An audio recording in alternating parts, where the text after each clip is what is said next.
Hello viewers, good morning. Welcome to Times of Manipur and you're watching, as usual, Coffee with Times of Manipur.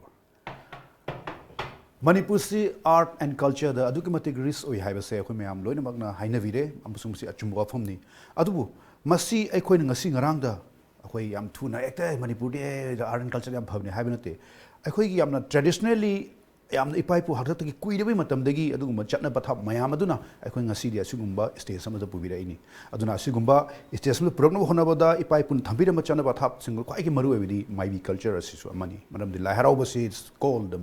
mother of the art and culture of Manipur. Aduna masigi da Laiharau da khwaidigi hena maru eba amasu ebiri ba ekhoi gi Maibee culture sida ekhoi yamna huji phawda mayam gi seba tawdun lakpa gold medal kya phangbi khraba iram masida Jen Dance Academy da Maibee gi mayam gi ocha obiri ba aduba guru aduga handak ta nauna Sangit Nata Academy da award lathokibada handak mana soidamaki phangbi raga da aduba imani Ima Maibee Dhoni na khuramjari ma Imagi mi jokhoi yam tajare maramdi akhoi film ga tawjabanina Laiharau baga yengoto de kana tawgi esmodi keno ni Maibee dudi ma Dhoni ni kaina haigade mayam se adudi laibo yingsi gai hainari ne ba laibo se pag yeng ne de tana ado khoi laibo yeng chatnai ne ba maramdi laibo gi phajabaga se ubu phangjaba ado akhoi gi Manipur da ima Maibee gi culture se ma asu kamaina lakhe ado ima dana kamaina ga masi Pawi, you can't divide it. I quite think as the Gamut, we are to the Friming Joe, a question come the one later with them. I do not away the Tambuva. I do cannot even. I give and see what is it. I could have yam sanders. Yam sang higher. I see a gang wearing it. I'm wearing it. I say he I'm sure of no country. Oh, Madame see the Carmine Gable. I see Lamani and Ama, and they get a hambiton being a de Manishana and Amaga Aiga. Akwai si marungo bisane marungo bisane ba sida kam hainto gi pansan je moi thoido karab ada akwai ai isi sina oi numitara ka dore ko baba ga ima ga ne laurang chu ba kara ani aduna ne nang marungo bisane ba du to o imung waram si chalamu la he o ada he maroi ma pang hek challo hairam ga ima khoi isi si turela chawbada ne phumlo dani ko haise turela chawba si ising chawba chakhiba Pumlogi to okay. Adaida Nasagi Canosina Aina Sum Kale Marungo Mrs. Hanasanan. Horel I see Canona Harry Mayam Sitorum Dragadi, she and Harry she. She and I on the poor, the Aina Nad, and she the poor and the Imanum, Purani, the Babanum, Pur Idiam Nada, or Adundi, Lamani Marungo Mrs. I young hunter. Lamani Maibee the money do not take auto man. Adudi ai tambak pani lamani haisina adu hujikisina imana bi angang wering gi pumda laikai gi akhoi ahum mari manga se sanabasida adai di chakharaga thain di ibungo khoi yumlei masu kawi ko sumchi che utung halame ba masi sitpada ai chegarak te yepa sitle ba ai yam chaw dribjat ne ba adai di mangon maya si khitang yorok pasida are da kai dori jano ai si boina sumchi che Makon took a dear kind of Pashangdena, Tamna Tamon Tamagaina. So many young Katpasida, which in Haibamasi. Like Shabi Patazanico, who the Pauri Imado, I hit the company Imado Uraga, even with the Imasit there. But then a lake Shari Gamana, my pieces in Kalaga Haraupim, illegal lepasi. So I bow you must have some panto Eva. And I see like Shabi my car in the city. Madonna is a car a year and the no, I need that. Madonna is no cousin in the kindness of Kale Bajaji. What can say? Don't lay ye and then. Master Angon Penopetor got them labor. Do my lair persuaded they come to give. I see in a Zakumising Chobahala was a deep neighbor man Polish. Haman the Zakumis, I did Zakumising Chopalas who tamness at Persida. Nandi who you pocket door, why she followed there. Nakulam to change it hard or Haisida. Ising just mine at the expired and a tag in it, I was it. More than the young over they define of the latum drip. I know the line in Caleb, I was considered. I like Margaret wishing went to quite pass around her carapa. A passing in and Lido, not say take the top as a Haragamana, takes it Haraga Mango into the Tamaga. She is in the bush and Jacare. A lady Hidanga Tamahala or Baba Nair, a Papa go. Hidak take, Aduga Nang Lido, Hayang Sunga de Papage. Haine Hidak and Taxi Halaka Pamin Paxida, quite Babs and Pamaga. I congratulate Laga, Pambadagi, I said them Tungraba. อดุมปามมาจานี่คุยปามสินะ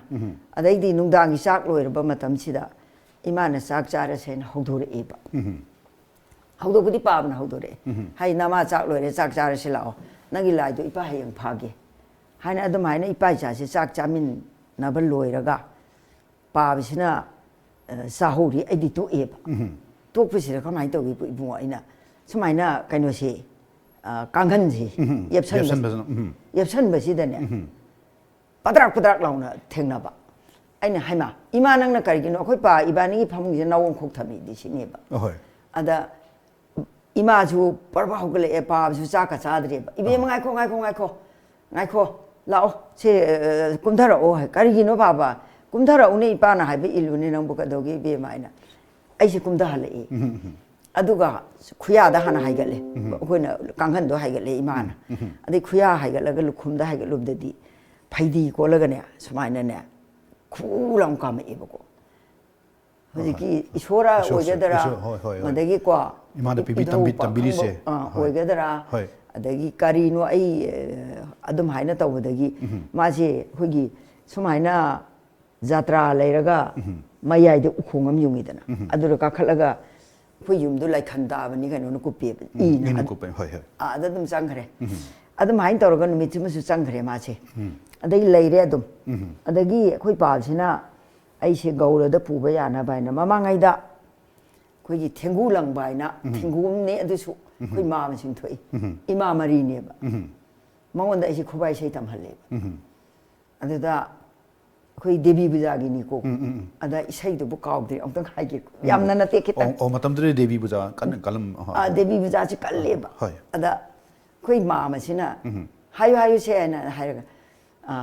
น้องชาดชาดงโอ้ยรีบีหายไปสิสุกตาตาดร์ไปบุ้งหายดูโอ้หาได้ที่ตั้มรูปเนี่ยบะตั้มดบะข้าได้ตั้มบะโอ้โหอันนั้นมากี่เทงกูลีลายาวบนเนี่ยบะเทงกูหลังบะเทงกูลีลาให้ชิดาเทงกูลีลาชิดามาเนี่ยมากี่เทงกูชินะจะรู้นะชาวนี้เดินหน้าปกติมาเชี่ยงานกินลำในเฮลิบะให้นะทุกลำกันละประเดี๋ยวนั่งกี่อีใช่ไอ้ยาวเราเลยกันสิเด็กกี่ให้นะไอ้ชิยุ่มเดลัยอันนี้ดีป่าชินะจะแล้วก็ชาววินูอันนั้นอมตันเนี่ยมาสิสมัยนั้นมาสิเดิมพ้องนะว่ามันจะตกบิวนะพอปุ่มปีเลยสิเกี่ยคุยมาสิทำดูดีเทไม่มานะไอ้เจ้กับพวกกับพี่เจ้าเดินตัวเราก็อามุกยาวเลยยาวแต่นะไอ้เจ้มาดูมาดิใช้หันกี่ปะก็คุยอีมาอีป่าเสด็จก็อีชัวร์เดียมารวมทหารก็อีบุ้งสมอับกันวันนี้เดินก็ลังโลนี่เดินนะอันนั้นหมายนะอันนั้นหมายยาวบนลอยไปดักดีไอ้เจ้กันวันดักคุยเกาดุไอ้นี่เลยก็อันนั้นดักไม่แบบมาเกาแล้วก็ไอ้เจ้ไล่ขอรมาเลยอันนั้นอะไรกันเด็กไอ้คุยเจ้การีให้นี่ไล่พระพงศ์ก็ไล่นะคุยป่าใช่ไหมมิ่งจัดเลยนุ่งไงเรียบะเล่ากันใช่ยามเลยแล้วว่าเลยบ่มาตำมุนเล่ายามเลยบ่มาตำนี่นะอันนั้นพาวชิตายรู้ก็หันแล้วก็ป่าวต้องไปชับปีด้วยเนี่ยปะอันนี้ดูด่าลายที่ขอรมิงไอ้ชิดาพาวชิตายไปไปชาชิปรกไปชิดาคุยป่าวใช่ไหมให้ว่าไอ้ยังต้องเขาก็จะเกียร์อะไรยานี่อันนี้บุ้งหัวนะป่าวใช่ไหมเขาก็คิดว่าได้ดีเนี่ยขุใจมันเลยไปสิตายเรียนบุ้งไปหาไปสิไอ้เงินจะไกลอยู่เลยไปบุ้งหัวให้โอ้โหไอ้ยังไม่ชิดเนี่ยมิดไกลอยู่นู่นเลยอันนี้ที่มาเนี่ยมันมิดกาสิเราทั่วแต่นั้นมันได้ดีมาได้กาสิติงทั่วนะไอ้คนเดิมมิจิกาสิขัดแล้วแต่นั้นเนี่ยตัวนี้ที่ไอ้เนี่ยมาสิไก่สินะไอ้สิซาเด็ไอ้ชีนี่ก็ใช่ไม้ไปดูอูดเลยไปช่วยสีตาไอ้กันไหนตรงนี้สิไอ้ที่กันไหนตรงนี้ไอ้ช่วยสีตาเลยถ้าอย่างที่สมัยนั้นหางวยนั่นป่าแล้วกันเนี่ยบักเราเนี่ยช่างบะใส่มันน่ะอูมันเนี่ยอูกันทุ่งจีโร่ละเมียบหางวยสิป่าแล้วหางวยก็เวสมัยป่าอันนั้นดักเราอินทาร์ก็รู้ลำนี้อันนั้นหมายถึงว่าสิ่งที่หมายถึงกี่บุมาสิใจเสียไอ้เนี่ยอุเรอีบะช่องอักเสบเฮ้ยอันนี้ไอ้เนี่ยอันดูไปเรื่องไอ้เนี่ยขุใจสิท่าบ้าลองถามสิท่านเนี่ยอันใช่ไม้บุตรกี้เนี่ยมันนิ่งทงลมเจียงเลยไอ้ข้างเดียวเจียงอยู่สิยานข้างตาบะคุยป่าจะปะปะเซนเซเลยบะป่าไปพูนุก็พูดจ้าก็ต้องพูดด้วยไม้บะใกล้จะขระไอ้ข้างเดียวก็ต้องจะขรับตัวชิคุยใจไอ้คนเดียวไกลอยู่แล้วก็ชิคกี้ตัวนี้เนี่ยให้ตัวได้ดีคุยป่าเนี่ยเทียมนะคนนั้นไอ้เช่ก็ได้ใจก็ตัวไปหนูมาไอ้เช่ baba na hai si nang ilu ko pa ba na hai si aduna ne nang mai bu da ne ai amutang hangge nang saung ko hai dau dai di kauksalle ma di yen kha le ri ja ni ba thambango ma pa thambango ko ye khoi ta chausi na sa nu pi che ngo nang na ne e lai bak ye ngo hai da ne yeng do ngai ri lai gi da ne ma se aphabarom da cha tori bani aduna mapunsi tenge tenjara sanu yengu harga de yenge natraga de ne ai masi yeng manga marwe na man hairam ne hadure eba haidore eba ko adai de ai se adum hain tawraga chu mera sil adana khoi ningom laik ta ba matam si yawre eba ko ibunga khoi pa si bem nang ningom laik ta ru si ai an ta ge baba hain akhoi pa se kuirabagi wari ni ko akhoi na angang ori nge gi laik thi ba haiba si da ma se khulei sei da to ba ngeng ngeng to du to ram me Satle adum nong madi kam hai tau ge bu ipungo ngasi dine kutha ke ton khoi gi trai thoni pam gi si oi bra khang de ne ai ka ori ni masira natraga lairik ta ba kharang an haudo bra khang de adu chachi aduna ne ngan na lai duk thang mai tha do moi si da aina lain thau lai me loina tai re adu akhoi thai di thongjin sumai na lai si gi ye thang ba si da tai raga duk si tharam me ba usana tharam me ba ipungo ada aina sumaina khongji kanthoga hek thokke na taw khongji thangkap pada ngai ko kanthok tri hek ta agi lawai si otharak pa chi tharok tharok tharok ta de ma khondi padrak padrak tarak pa chi itai pa aina ne somgi sidi ai kanu pai ko wai tai ru bagi khutchi somna ne khoi gi krishna kanti ba te ko to adu da ne ba in tai ri si adu pai ba aina wai tai ru bai khutchi na ne ima ina somai pai chale adai di ima sina la la la ima thadoke lao haina puthoga thadok pi re ba phatta ha pi me am si adu sangom dang to ge ba ko thara isi adai changa ga kari no si ki du bo yeng da di kem leram de ba leiram doi ni ne ibungo chang ne lung ne ye le ra ne makok sin sai to phal la ga ne leiram bi adai di akhoi pa sin na ne kappe usan ga tha da na dei thai di si ne ngang bi si seng na dum tham ne ye adu kat la ga ne aphaba lami de lamjing bi ko aduna ne isa se aina di agi lambi de pujage tawbane na adum khoram mi kapaga adai di ningom laik se musu ta ba sale ipai cha se halak pasi da ne ibe manang hana changu ai ko na change na pa sin mang thara changba adai da in thong long anu ba ba ai lon ge sine ba ho lo ai ne hai ge ya re ba pa ba sin ne mai lambi se pu ba ya na ba na go ro rom si da adai di aina thong gi long ge ne sumai ne taw si da hetal akhoi mangon gi lam mangon dani ko imung da dinati lam yai chap chana lepe ba image masai gi ada lai u khi bu pulap lai sai chap mane adu makhuti adadi mari pale somda ani pale makhut ka pale hana di sumai na makhuti thadai ba ko aina hamba ududi adu da di sumai na ma thadaraga ne sumai na ma pale aju ima kamaina muk changbi khira khoi sumai tawdana si ai haijara adai da pa nang ubri ngo si lei se ima du la e nga an hal ain ubda di am ani khata pali ma khutche asi di mari pale habisida khoi pa si uhalle ba adai di pa sina ne uchan maira ma katlaga adum ma di phur khau da poi uchan maira khela katlaga ima na na ai ai gi lambi si da pu ge na khanjabani ado yadar bana ne ima aduna nanai sa che dhoni che aphaba lambi da pu bi ko aduga ne laibak marak tin na mama na mi mana pina bi na khoi pa din o khona kapaga ne khoram me be bu adu dagi di karam hain taw ge bu ai se khoi ta chau gi mama na ma yang ga sangi khoi kanu siga khoi ta chau siga mama na ba de khoi pai mama na ma yang si sang nai si ngau ro bani ni kurau han jal lam ni hai chi aju kana gi makhada mu changbi rage ma ngai ko ai hai rakhi gi kurau hang chan na ai se ngau re si ibung kurau hang chang bai si khong si ne phi si yam ye sal ga ne yo lim na pulle ba hai ma hoi yo lim na pulle na khong che adu ga ne akoi gi utup chuk chau ba ma da ne yai chal le ba adu ga lang leng ba ngam dre ai adai di aina ne ma admai to bu si akoi pa akoi da chau si ne lai tong kum aga ibem nang chak lam dra lami adu nang chak cha si dan ai iru di lu dan kamai cha doi no mi hulam da ngori pheri taw bu kamai cha doi no adu ai chum pun san tham bi ra kai cha doi no hai khoi da chau sin ne lok thok pi re adu ga phajana iru ja thok pi re ai chi ising ga so ura ga adai di Baba adunane masing ngau nate aina henjang hangbadane loin khangi haina sumaina mana laitam kumongpagi chaksi khothare ragane laula charsi lawane henjang chi hairaga machi su huktreba aina lamada chabudo yeng leiriba machi loina chare aina chaksi hawra hawi haina adumai tawduna chare heraga madudagi di thingau lengak torpade ai chendoiniba oh moisin loina aije thachala thonglo la thamine ba ko ado kananong na kawrpadong tawi ba ingonda oh adai di aise ibungo mapan thoe moi loi tum le hoy kangan chat le ne aina adai di phingau selaga hoi leiramni ado mana ne akhoi aise chasila oina kawbadon adum pure ba adum chatle ba aise aduga hujiki ipa guru si mayum yogdhoini ba ipa rajo si oh ma yore adai di ai yan tare ba adai di aise kappe ba oh adai di admai tawdu dai di aise kappe ko khona ai kamai dong si la ai yum thimbi hai dai di khoi pa si kaure ima ka si la aga admai tawdana ai masidi chini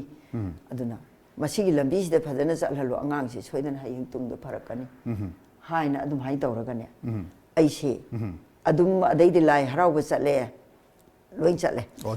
oza mai bara jogi mana loin tambi jagoi se mai matam du di kyam ka leirum ge keno se Maibee se ahoi Maibee yam lei yam ba se yam di yam de hujik di Maibee ne sakrik na re dana matam du da keno na tambiram se matam du da di oza rajo na tambiram ba se Maibee si madu de yaw ba si phana yam ne di yawi kaw bu kaw re ni bungo hui ithak thongba nupa ngak ta ne kana no madu khamba hoi si mi adum tara ama kare amadi adum leiram be lei hoi hoi adagi kari khomon gi hujik leiba moi kita chou hoi ka se khoi khangna rak tana adum tina dana khoi jagui se chung ba phan ba si nupa mai bini heli dana hoi hoi adum haina moi gi khutek chate khoi ipa gi rajo gi si laudana ai se ihal hana harau budi khoi da leiba nongare meduda harau ye pa aduda ipa guru sina ai puthokpi dana maduda harau bi yaw nupa mai bi harau ye pa nupa mai bi la harau bada chatpa se nupa mai bi ne ma chatpa traga khoi gi nupi mai bi na chatpa karma adum ya na brasibo ai haijara ki niom le brasibo niom matam du da di mai bi si tang bani na ne khoi kanu da ka harau budi kakching da ka harau ba chapa da di mai bi si laita dana khoi gi tangai phadra di mai ba dum chungkhong sil ilam yam tangam ne ba mai bi si lai harau ba na di yam ba adum hai taw dana ne hayeng di lai loira ni changa age du nga sinong magi de na khoi gi ipa mai ba sina phibun lain thogi phibun si pairaga aina lairem bi phibun si pairaga chungkhong ga chanare e bai bungo adum haina lairak padagi mathang chalak padagi aise khoi gi sangsar ge hauna bi ni pi pa oina laire lairak pasida aigi nupa se akhoi pamna so hai monda adagi imana so hai aduna ne lai chaba numi sidine ibu nang na mapan thama tumganoina adu mana aigi nupi ni ithau leite adana aba hoi adum hai pa ba ima dadi adu mana ne yumji yaura agadi ne akhoi gi hairame ima ipa si chakra kandadi tumam dai dani mana mapan thanga gi tumme ba ibungo aina nga kani lakshanu aiga panara loirena adai di nong mati kam hai togi bu linjina laga mai mathak sida lala sakhiba jani aduga aingon de changi ba sida mana ai lawai le phuji par man chikhatle hagol lin chik chi tari ne ai ing ong ong phamrang khang de adai di hujik de changi ni hagol na ai ching the phamrang khang de ai si adai di aina kari no ne ga si tawri si point tawra ga di hana hujik de changi lin du lai trien hai re ba mana khoi angang pa sinane adudagi di ibung okar mai tawgi bu ma sin nar e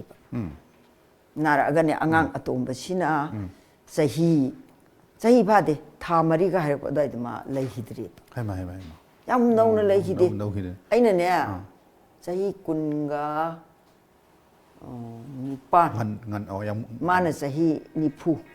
matang se break ma lo wi rasi Lengsin Biraksi Pravia Emporium Iramdamgi Iyongda Sajaba Ningthizaraba Fizolsing Fige Rani Wangkai Inafi Silk Half Amadi Full Sari Amasung Atay Makhal Mathel Kayagi Fajaraba Nupi Singi Oiba Fizolsing Pongbigani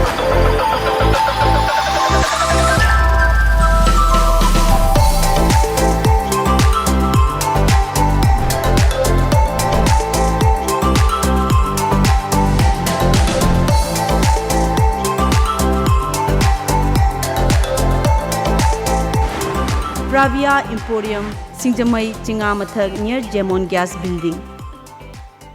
Bari Hanazabisi, Ima Dhoni Maibee, Imagi, a seaboat, which at Birakba Manipurgi traditional Oidiva, Laiphrakpam, Basida, Sukimatic, Imana, Tawayauna, Amasung, Miami Spato, Lapirimni, or Ima Mohanjan, Saigi, Hui culture, who might be cult Hightareko, Masigi culture, see Nahawai, Lembudu, Hujikatikam, Canabiri Masiva. Masi more. Nahawa ikoina aina tamjarakpada laibaga hujikati khara khenai ko adugi mathakta ojaguru naina tamakpasi hujiksi khara walakpa aikoi haktakta tamakpana hujiki iparajo sina Brajo hoi ai se nangna nupi ni na haijo hairamni na nupa marakta sapatu nungai roi haidana aigi huji Govinda Dipan bota akhoi ima ai khoramjari ima gi ming banjarage aduna lairiba asupi oirisida aisi sinabire adagi ima siga leina aisi yumsang Maibee adagi Pabung Kumara Dan College oja oiramba moisida su ai satra oina su amuk tamjare adagi akhoi lamani gaina asom makharomda leiba adagi kari ama nuksirei kaina yam leiramni ba Maibee si adugumdu ja aisi chatlaga Kuigi sum tamjaraga moigi kuthik thachikse aina sum oja amamamnina khara khabudi khenaba ada guru sisa parampara si su thaina na yam hele bai bungo adom oja amas kyam dikhenage oja amaga oja hajar thoidong yam khenadi nahawaidi kuigi sumaina sumai saraku kuthik sida ko adai amana sumaina pumna moirangina adagi kuigi kakinglonggi ga khenaba lebi khenai kakjingina sumai lawi thainadi bungo kutse sumai lauraga si sumai lauragane sumai tauraga sumai thaiba aduga akhoi chakpa phayengina sumai lauraga sumai tauraga sumai thaiba oja sing da kam khenagi oja maruna haibirena charai de angoba loina adum chelidana chelaga akhoi khena baisi mai harauba dugi akhoi kanglei harauba moirang harauba ko chakpa harauba adagi thari harauba ina leirise masi leihun jahul madagi loina khutik satik khene khara adu yamgi khenade adu hujik sidana ne ibungo khoi thaina mamangai da khoi aibu takpi tambirakpa guru mayam sina takpi badi khoi ima panthoibi o mapo seloi apanba pa ibungo siga ani sina khoi apam nuksi si puthoraktana hekta yamna chada naudana banungai yai phanabasi sinbiraktana madudagi khangidana chada naudabasi nukchi chanana kieba mawbasi madudai puthokpige bani haidana hojik phada harawda yauri ibungo adana panthabi khongul gaina aduna adusu lairi adusu kanona liangbani dana adagi langlon kaidu iparajo ne liangbani iparajo na ho adai langdai kaina lei iparajo ga adagi ojar mani hoi gadi mui sathe nungte khena ba gadi khene khara khene yedi chungba phamba dagi maramdana nupa chine yam hele eba khogi chungba da phajaba dagi yangsi chomna puraga chongpa aduga khogi ima hoiduna khara kanu tawe thotpana bo khara thotpana ba khwang thun noiba dagi leng noiba ka chi adai jagoi simaktabu khujeng dagina khwang dagina lengjum dagina dagi akhoi ngaktagi mittagi sum leidana koibungo adugumbaduda pulap phajabani do aduna adugumbaduda khara khenaba leirei aduga hujikna ne pungtop topaba hujik ka mapangi khutek la sadek se kayam changba jano yamna changi ne ibungo koigi panthoibi jagoi simakta sabada aikhoina tamakpa matamda di matra si asmaina somda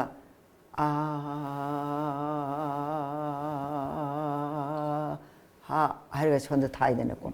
스마이나. 답부시. adagi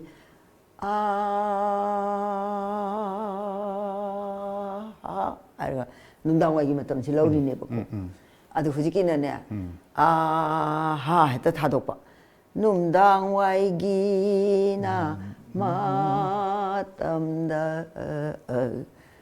ho numina da singya na thangak len sida khongdang ahum da chat kharaba nawai gi na het digi matra se tap na ing na laga leimin saiding da puram bani na masida khena re isi adagi laingdu lain bi jagoi saba chu ibungon na hawai di khoi gi leimin saiding da hana horaga dongta tai laingdu lain bi jagoi si ko na hawi ba hujiki de aduna tre masida sum hawi ba sai gi khoi kari haini masih kupsan ba wat pane lawi ba kupsan ba wat ba hoi hoi aduna khara khara sum hujik si kainom tawrok taro aduna thaina khoi gi patuan chat pa sida adai chunghong le pa sida nasan khong chat laina masida chatlame ba sumaina dar sumaina sum tawraga adumai chatlame ba adai kanglei sana ba matam da su khoi chonga khong chat kaina lei ba adumai taro phajana tawram ba si hujik si khara khara khenei ibungo masi khenei hairubudi yadi ko matam gi ni yawon ahong ba sum porakpani na masida yam kana ima hoine yelu ba su yadi jagoi sidi oja amaga su khenei do adana oja mamang gi mu lakpa madagi aikhoi gi ima ipa haigadra natraga khoi yek tare salai tare te lei ba halaman sina phata ba si ai phog yaurim ni ko maduda ai karigumba posak ama takpi ba matamda loan mak takthom do mai ama khaktra gi tawhei di haibagi ama leibani na hoi hoi adumana adum satki ba si ja sune khara ko ji sum tarak ba sum tarak maduda khalle ba ma di loin takthop piram adu hujikti ai dine he kana gumba na karigumba ma tawda ibungo ai loin taksere ko ai ima amana chu orang mani ai bulamjing birak pa to ko aduna adu ai penjare ba hujikti adu mama ngai da dine khara bu khalam me ba ko hujikti ai khandre aduna hujik sida lairi si ibungo puya kaya da su adu adu ena lairi ko laiba si khoi gi chatpa ngamda ba adai hujik che chakcha ya hipsi yam khena ba khoi gi ima mai bi sing si yam khena ba adu mayam su hujikti commercial su yam oire na hawai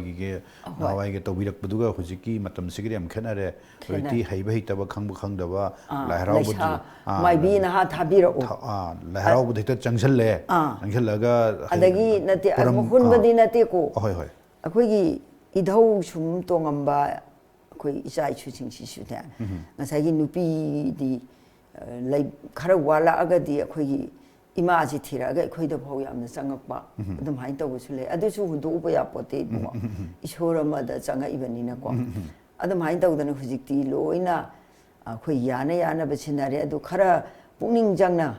khoi gi manung moina longning ba kangbu na adum pi ba natraga jagoi dang haininga ga chatpa na adum chatpa ado hujik se ima na haiba da amati chithare hujik se ai kanwa da khoi gi ukanda kari haini kunung haigedro ukalliga do ima ukal sana konung gida sana konung sida ai se khoi ima asupi oiram ba si hujik lai gidre ai ngamthang asupi ne lai jabadagi mayamna asupi hapirani hai hujik makti oidri aduga asupi che aina oibham thoe oibham thoe hujik si adumai mayamna su hapirane na hai adumai hujik se ai adom da lai jabane ba satra se yumda oina tambibra natraga khoi keno da institute academy de ka chatlaga oina oja oina dum tambibra natraga yumda su leiru se kamaina masi sumai tawre ibungo akhoi academy da laisina akhoi aduda ming janba khoi culture pamjaba khoi satri hai tare ko moi adugumduna ayam boina khoi MA ga thaba loiraga adugumdu aduna su satra oina leiba adai yumda lakpana Maibee gumba adagi yam hakna khangning ba khotning ba su yam lai aduga amuk su smain tawi khoi university da hangba or mani atma si takpi bedi ga nona takpi rambani ai takpi tambirakpa khoi gi lei gi daraba pandil asauba ming oina panjarba da idhau nanai gungak piu khoi gi Kulachandra hoi hoi mahakna hayeng nang pandil asaubo aduna matam amada pharakadauri bani aduna hiyang hiren sariba hi usi uning dhauni mapu hiyang hiren sanana ba haidana hangmai paira huktarakpa matamda maduda tariba mayek to aduni hijama yek aina lolise oh aduna masi nang hayang matamam da kanarakani na takpirami